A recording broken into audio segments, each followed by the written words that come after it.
Alright, ladies and gentlemen, thank you so much for watching this video. This video is all about combinations for fall of fame. So a lot of people will be getting demoted, right? Demoted as in like they'll be into a very higher position, and because of bad luck, they'll be getting into the roles which doesn't offer them any kind of status or any kind of uh, career success for them, right? They'll be forced to get into certain positions in which they are not at all interested to work into, but still they were forced to work because of bread and butter that they earn from that service. All right. So let's talk about the combinations, if at all you have, because of you may undergo fall of power. So let me tell you with regards to the basics of astrology. Planet Sun represents power. Planet Sun represents power and authority. If at all you have strong Sun in the Vedic birth chart, if at all you have strong Sun in the Lagna chart, Navamsha chart, and the D10 chart, and also D2 chart, okay, if possible, we have to check the D2 chart as well.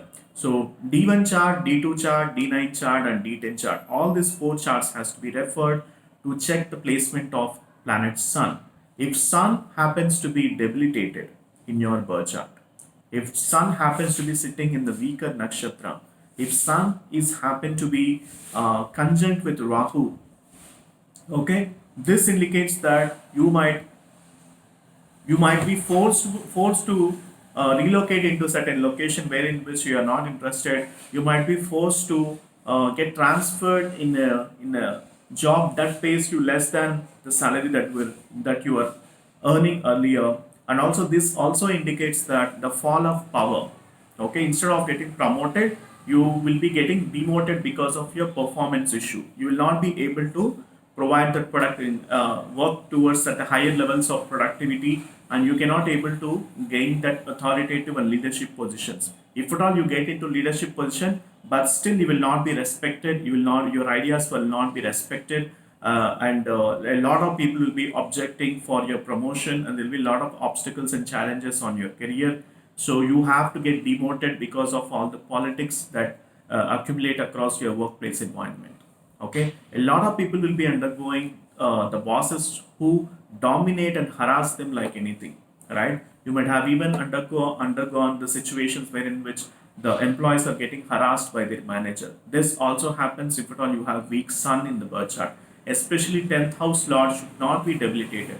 If at all 10th house lord got debilitated, you will be coming across the bosses who are very strict and who doesn't tolerate any inch of performance issue.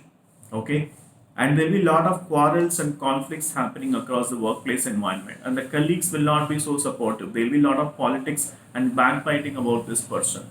This happens if at all you have weaker 10th house.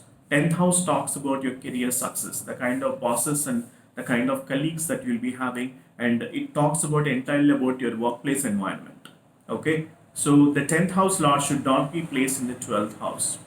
That is also because 12th house indicates losses. If at all 10th house talks about power, 12th house talks about losses. That means there is a loss of power, there is a loss of authority. All right.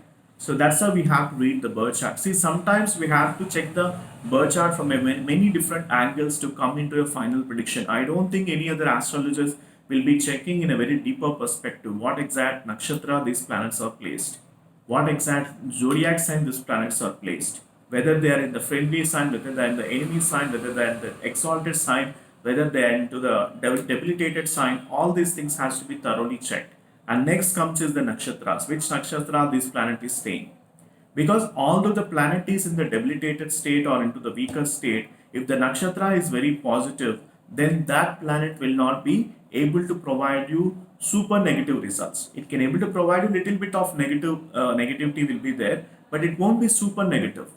If at all the planet is debilitated and sitting in the weaker sign, and also the nakshatra of that planet is also super weaker, then you need to undergo a lot of challenges and obstacles, because during that planetary period of that specific planet, during the Mahadasha or Antradasha of that specific planet, you have to face challenges depending upon the planetary alignment that is there in your birth chart, which house that planet belongs to, and who is the lordship, and where exactly the lordship is present.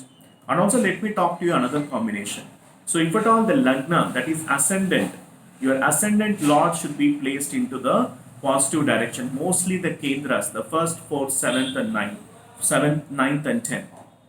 Okay, first, fourth, seventh, and tenth, and ninth. This indicates that the Lagnesh, the Lagnadipati, the Lord of the first house, Lagna, ascendant, it should be placed into the positive direction to gain success in your career.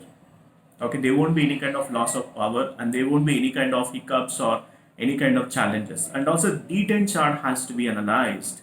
Whenever we talk about service, business, or career, we need to check D10 chart as well.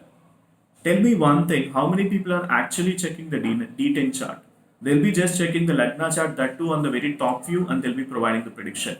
Most of the times, 95% of the time, that prediction will not be even applicable for you. That is because of the reason they don't check in a very deeper perspective. They don't get inside the nakshatras.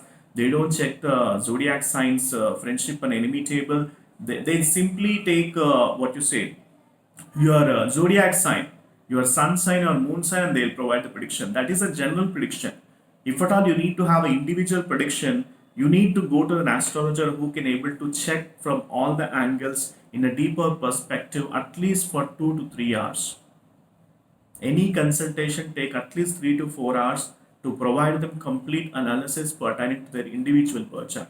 In my astrology consultation, I'll be providing in such a detailed format, and also I ensure that customer will not come back to me by asking more questions. I'll be providing all the details related to the birth chart, and also especially I'll be devoting a lot of time in terms of depending upon the issues and problems they are facing. All right. So that's how you need to go to the astrologer who is very patient enough, who can able to check your birth chart thoroughly, and also you should take that work as a responsibility. That is what I'm talking to tell you.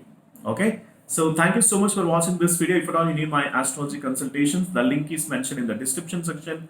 Once I get a consultation order, I'll be able to help you with the complete analysis. And if at all you're watching this video for the first time, please subscribe to my YouTube channel and click on that bell icon next to subscribe button so that you'll be notified on the future videos. And stay tuned. Bye for now.